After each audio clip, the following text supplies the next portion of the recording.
The budget has been variously described and criticized in one that increases the burden of the common man, one which gives concessions to the rich and encourages foreign investments.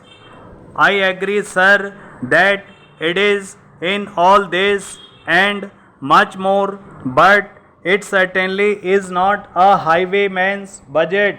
To my mind, sir, the budget is sincere consciousness and at the same time it is bold effort on the part of the finance minister who is charged with heavy responsibility of finding resources for the third 5-year plan. This plan, to my mind, sir, is not at all ambitious in view of our needs. It may be looked upon as a rather heavy demand, but looking to our needs, it is not very ambitious. Sir, the fact that even the consideration of the coming general elections could not defect the finance minister from the course which seemed to him necessary and proper should earn him the appreciation of every right thinking man. The common man's interest, as I said, is nearer to our hearts than perhaps some others can claim, or at least it is equally nearer to us. And yet, there come times in a nation's history when it becomes necessary for the people to postpone the fruits of their labor and enterprise to secure the future. Here also, sir, opinions may differ.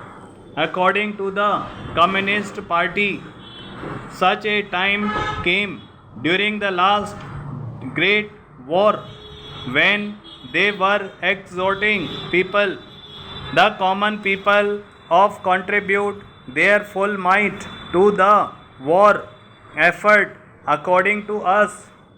However, sir, we are passing through such a time at the present moment, and I have no doubt that in the common people appreciate this position and will willingly tighten their belts, contribute their full might, and will surely return the Congress to power, having full confidence in the future and looking to a future where their posterity will be assured of a far better social and economic order.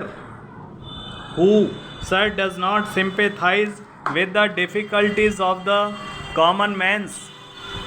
As a matter of fact, most of us come from that class, and I am sure the finance minister would have liked to do away with some of the levies. None would have been happier if he could have done without these new levies. But there are, sir, certain very imperative limitations. We are passing through a critical period. Sir, it may not be necessary to continue these levies for a long time.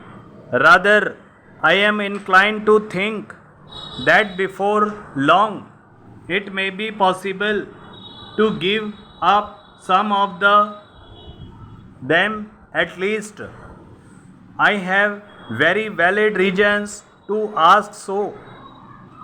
Our public undertakings are coming to their own, and some of our important irrigation and power projects have just been completed. Some others are nearing completion, and in due course, I think in the very near future, they must yield returns. This will go a long way to lighten the burden of the common man. We might, sir, also resort to some other ways. I suggest that we might take to public trading in some specific terms to of export and import. That would so also certainly go a long way and help us. The private corporate sector has been steadily growing and has been developing capacity. It is sure to benefit from all these present concessions and develop greater capacity. This sector must come forward to meet new demands for taxation in the future.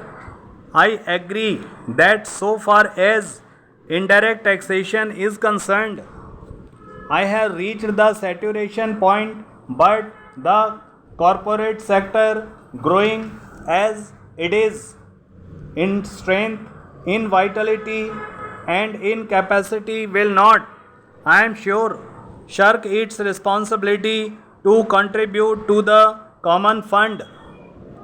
I wish, sir, the committee which had been appointed to go into where the additional national income had gone had entered upon its labors a bit earlier and had made its findings available to us. I do not want to state its findings, but I have a feeling that the committee, when it concludes its labors, will come to the conclusion that a major portion of, in addition, national income has gone into the pockets of comparatively small national number of men, small number of individuals, and it is they who must in future contribute their share to the country's taxation needs, because the profits they have earned and are not due to their own effort and enterprise only. To a very large measure, they are the result